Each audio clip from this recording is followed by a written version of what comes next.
Bueno, pues parece que me toca volver a empezar el vídeo yo. Hoy vamos a hablar de un tema que me encanta y que nos habéis pedido varias veces, los sistemas de magia, cómo hacer que sean originales, cómo evitar clichés y cómo diseñarlos para que no solo molen, sino que tengan sentido en el mundo que estáis creando. Y como siempre dice Dani, tiramos la intro y empezamos.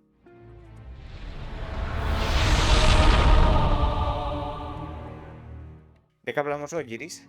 Hoy vamos a hablar de cómo crear un sistema de magia que no sea el típico copia-pega que ya hemos visto 1000 veces. Y para empezar, Dani, déjame lanzarte la primera. En Eorem, ¿qué función cumple la magia? ¿Está para resolver problemas, para complicarlos, para explorar ideas o un poco de todo? Creo que te estás adelantando un poco. Es decir, me parece buena idea hablar de Orem como ejemplo, pero creo que antes deberíamos entender el concepto de magia, ¿no te parece? Así la gente entenderá mejor cómo construir un sistema mágico sin que suene a cliché. Tienes razón, Dani, me he lanzado demasiado pronto al ejemplo.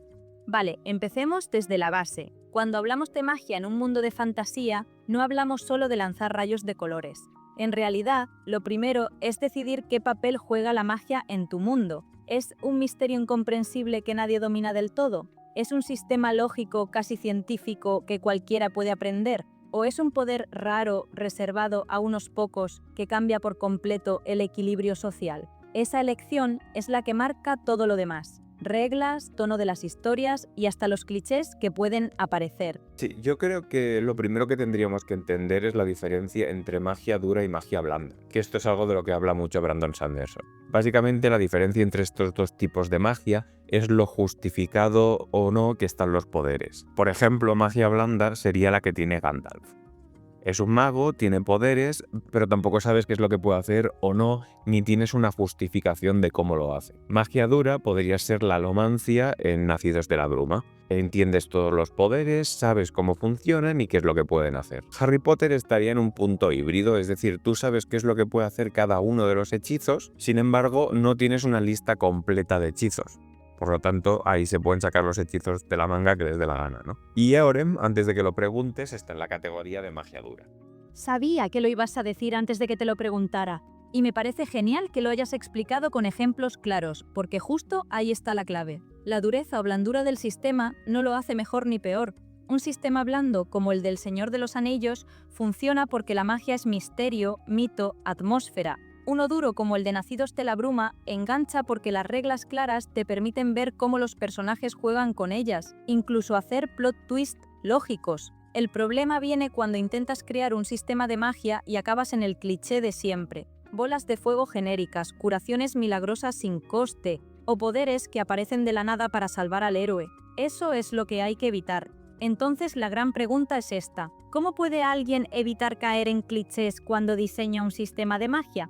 Porque al final, todos hemos visto 1000 veces las mismas bolas de fuego, las mismas curaciones instantáneas. ¿Cómo se rompe con eso? Claro, lo primero hay que entender que lanzar bolas de fuego no tiene por qué ser malo. Puede que suene a cliché, pero sigue siendo un poder útil, así que ¿por qué no usarlo? Creo que el problema no es tanto qué es lo que hace el poder, sino cómo consigues hacerlo. Esa justificación o liturgia alrededor de la magia es lo que tiene que hacer a la magia interesante. Luego ya te pondré el ejemplo de Orem, que sé que lo estás deseando, pero lo que quiero que se entienda es que realmente no depende tanto del poder, sino de la manera en la que lo justificas. Es decir, si tienes un sistema que es magia blanda, deberías justificar por qué la gente que tiene magia tiene acceso a eso, por qué pueden hacer las cosas que hacen. Por ejemplo, lo puedes llamar midichlorianos y a partir de ahí tiras para adelante, ¿no? Y si vas a hacer magia dura, invéntate unas reglas que tengan una lógica interna y que el lector o jugador pueda entender. Si haces eso bien, tendrás elementos sobre los cuales podrás hacer avanzar tu trama o el juego que estés diseñando. ¿Lo entiendes o queda confuso? No, se entiende perfecto. O sea, el problema no es la bola de fuego.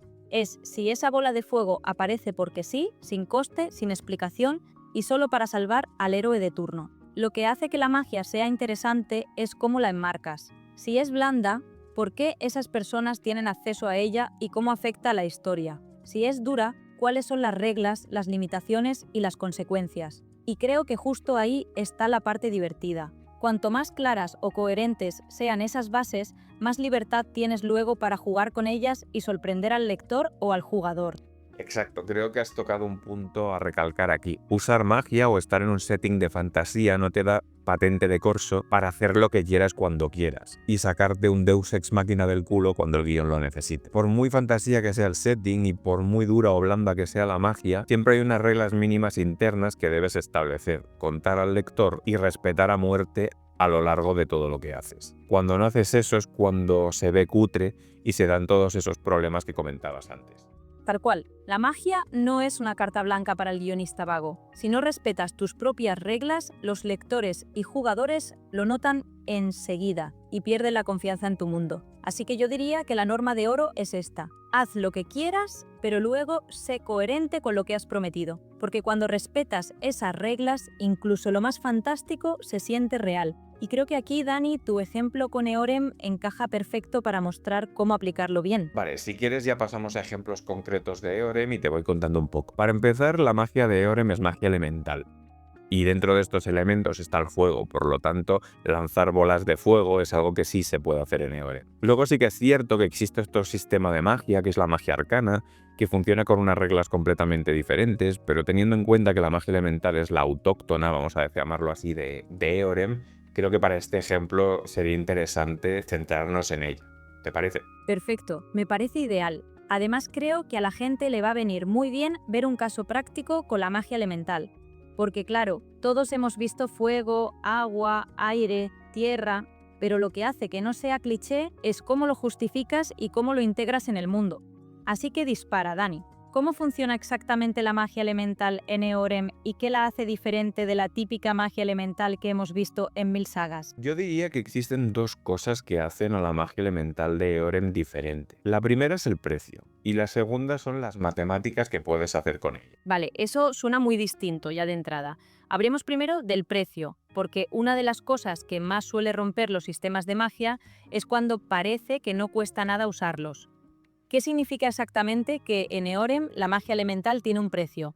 ¿Qué paga el mago cada vez que la usa? Una de las cosas que hice cuando creé este sistema de magia es relacionar cada uno de los elementos a una emoción. Es decir, el fuego va relacionado con la ira, el agua va relacionada con la calma, el aire va relacionado con la alegría, la tierra con la tristeza y el trueno con la pasión. Y no sé si te has fijado, pero los elementos van un poco por parejas, es decir, el fuego va relacionado con el agua, el aire con la tierra, el trueno va aparte porque el trueno, digamos, come aparte, pero realmente, si te fijas, ya el propio elemento son elementos opuestos, pero las emociones que despiertan también son emociones opuestas. Vale, eso me encanta, porque convierte la magia en algo mucho más humano. No solo lanzar fuego o invocar agua, es qué emoción despiertas para poder hacerlo. Y claro, si fuego está ligado a la ira, significa que cada hechizo implica ponerte en ese estado emocional. Eso ya es un precio brutal, porque no puedes usar la magia sin que te afecte también por dentro. Y lo de las parejas opuestas me parece muy potente. Es casi como un equilibrio emocional forzado. Ahí ya no estamos hablando solo de un poder, sino de cómo esa magia cambia la forma en que viven y sienten los personajes. Claro, el tema está en que ese despertar de la emoción no solo está cuando usas el elemento, sino cuando obtienes energía de un elemento. Vamos a explicar esto un poco mejor. En Eorem no existe el maná como tal, pero vamos a usar ese símil porque creo que la mayoría de la gente podrá entenderlo mejor de este modo, ¿vale? Perfecto. Usemos el maná como comparación, que es lo más fácil de visualizar. En la mayoría de mundos de fantasía, el maná es como gasolina. Tienes un depósito, lo gastas y ya está. Pero en Eorem no funciona así. Aquí, cada vez que recargas esa gasolina mágica, también estás absorbiendo la emoción vinculada al elemento. Eso significa que no solo te llenas de energía, sino que te llenas de ira, de calma, de tristeza o de alegría, según el elemento que uses. Y claro, eso convierte cada decisión mágica en algo narrativo. No solo piensas qué poder es más útil, sino qué estado emocional te va a arrastrar consigo. Sí, pero en este caso no funciona tanto como en Magic, ¿no? El juego de cartas, donde si quieres lanzar un hechizo tienes que hacerlo con un tipo de energía concreto, ¿no? Es decir, que si vas con una baraja azul, pues probablemente tengas que gastar energías que vengan de islas, ¿no? O si vas con una verde, pues irás con bosques. Aquí no, la energía es energía. Por lo tanto, ¿qué es lo que hace un mago listo? Pues un mago listo lo que hace es, bueno, voy a lanzar un hechizo de fuego. El fuego me va a inducir a la ira. Necesito compensar esa ira de algún modo. Entonces, ¿de dónde sacaré la energía para compensarlo? Del agua. Entonces saco energía del agua, eso me da, digamos, calma y esa calma compensa la ira. Y busco ese equilibrio, ¿no? Por eso digo, la idea de equilibrio es algo que forma parte del sistema de magia de Eorem. Y eso le da pues también al mago pues esa idea de estrategia, que es qué emociones quiero balancear, con qué lo quiero balancear. También depende mucho del entorno, es decir, si estoy al lado de un lago, pues a lo mejor me es muy fácil sacar energía de agua para poder hacer pues X hechizos. Pero si estoy en medio de un desierto, hostia, ya es más jodido sacar energía del agua. Al final, obviamente, dependerá un poco del nivel del mago. Un mago muy experto puede sacar energía de agua, incluso de moléculas que haya en el aire o de pequeños seres vivos o de cosas así. Pero claro, tienes que ser súper experto para hacer esto. Claro, en una situación, por ejemplo, del desierto, a lo mejor pues agua no tengo acceso, a no ser que sea el caso digo, súper extremo, pero sí que tengo energía, aire tengo.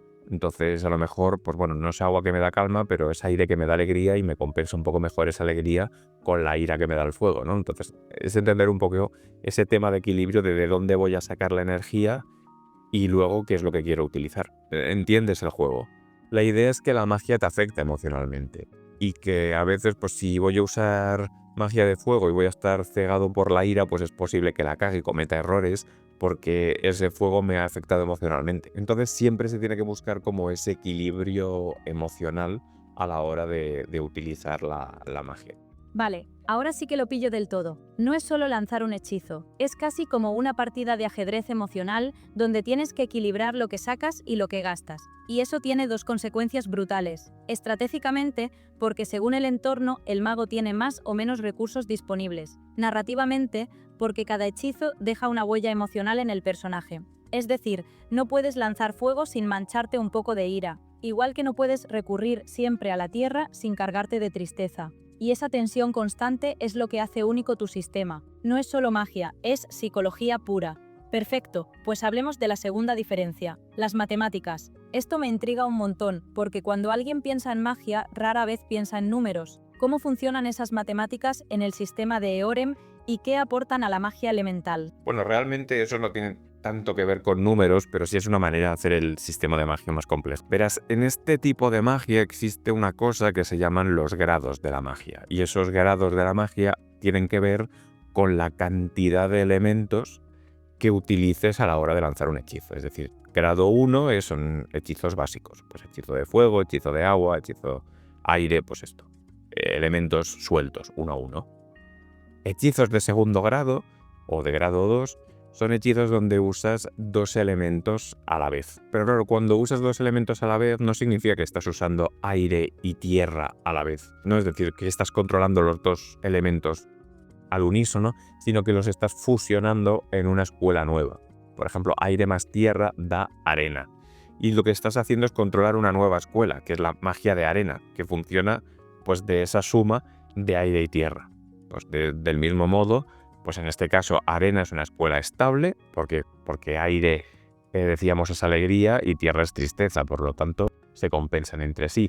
Otras escuelas estables, por ejemplo el vapor, que viene del fuego más el agua. Entonces tienes otra escuela estable. Escuelas inestables, pues puedes tener el hielo. El hielo, por ejemplo, es aire más agua, que es una escuela estable, pero bueno, como al final es calma más alegría, pues tampoco te afecta negativamente emocionalmente. ¿Cuál es la opuesta? Lava. Lava es fuego más tierra. O sea, básicamente ira más tristeza. O sea, muy inestable, como puedes comprobar. Entonces, ese es el juego. Vas pillando la idea, ¿no? Sí, lo pillo perfectamente. O sea, los grados convierten la magia en un sistema combinatorio. No es solo que puedas lanzar fuego o agua, sino que al mezclarlos creas algo totalmente distinto. Arena, vapor, hielo, lava, cada combinación con sus propias reglas y estabilidad. Y lo mejor es que sigue conectado con la parte emocional. Si la base ya te obligaba a equilibrar ira con calma o alegría con tristeza, aquí encima añades la complejidad de qué pasa cuando mezclas esas emociones. Por ejemplo, la arena no es solo tierra más aire, también es tristeza mezclada con alegría, que da un resultado muy diferente a usar esas emociones por separado. Vamos, que con los grados la magia se vuelve casi como química emocional aplicada. Entonces, claro, si con 2 elementos ya salen escuelas nuevas y algunas estables y otras inestables, la pregunta obvia es, ¿qué pasa cuando combinas 3 o más elementos? Pues que salen escuelas más complejas, como por ejemplo Tormenta o Cristal. Y luego ya estas dos serían más o menos de tercer grado. Luego ya en grado 4 y 5, pues ya tendríamos cosas como mucho más complejas que dan elementos que no estarían, digamos, tan visibles en la naturaleza. Ya grado 3 en ciertos puntos ya dan elementos que son, digamos, extraños y que no son típicos, como por ejemplo la arena, cristal, este tipo de cosas que más o menos lo puedes ver en la naturaleza, sino que dan elementos extraños, que son muy volubles, que son elementos que pueden cambiar de estado, es decir, que pueden ser gaseosos y luego pasar a ser sólidos o cosas así, ¿no? Entonces, este tipo ya estamos hablando de algunas escuelas de tercer grado y ya pues la mayoría de estos están en cuarto grado, ¿no? Son escuelas como muy complejas y que dan cosas raras, muy volubles, también peligrosas de utilizar y que, bueno, y que también pues hay que usarlas con cuidado. Sin embargo, claro, obviamente esto lo juegas desde el punto de vista narrativo, es decir, tú ya has explicado, bueno, al menos en Neorem se explica que ya controlar un solo elemento para la mayoría de personas ya es complicado. Controlar 2 ya es una hazaña. Claro, llegar a controlar 4 o 5 elementos, que ya son los poderes más top, está al alcance de muy pocos. Así balanceas un poco el poder. No es que todo el mundo que sea mago vaya a controlar el grado 4.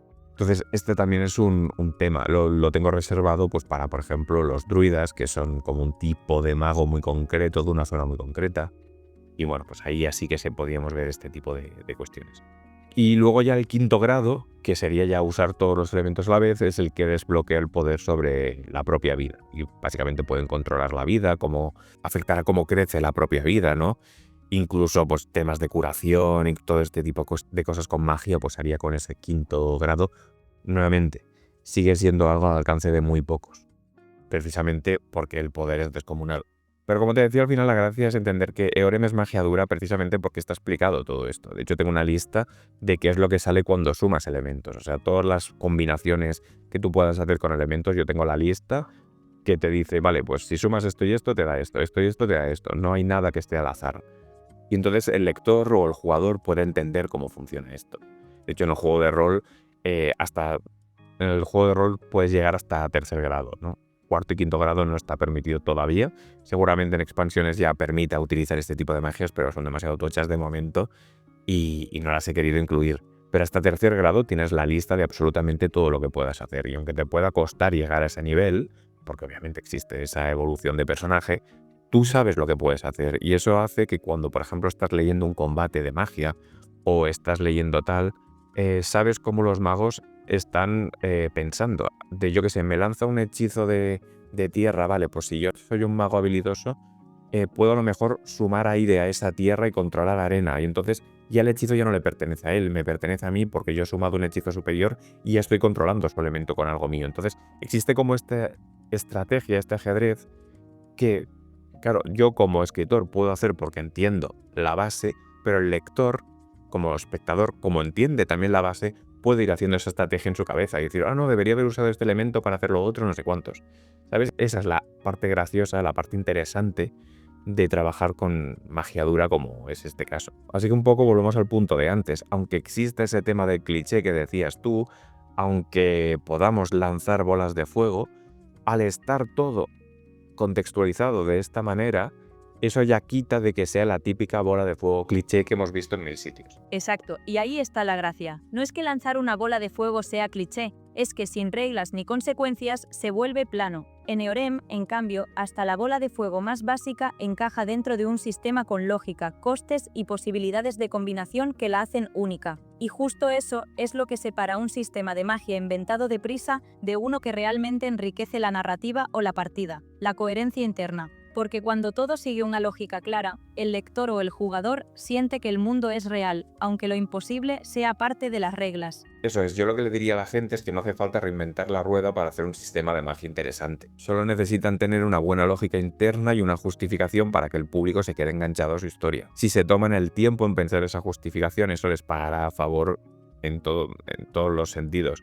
En primer lugar, porque para ellos va a ser muchísimo más fácil escribir.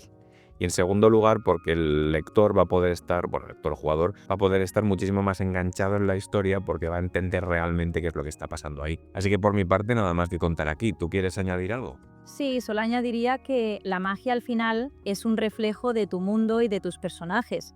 No se trata de inventar poderes rarísimos por inventar, sino de usarlos para contar algo que solo tú puedes contar. Si la magia nace de una lógica interna y está en sintonía con tu historia, entonces nunca será un cliché, será tuya.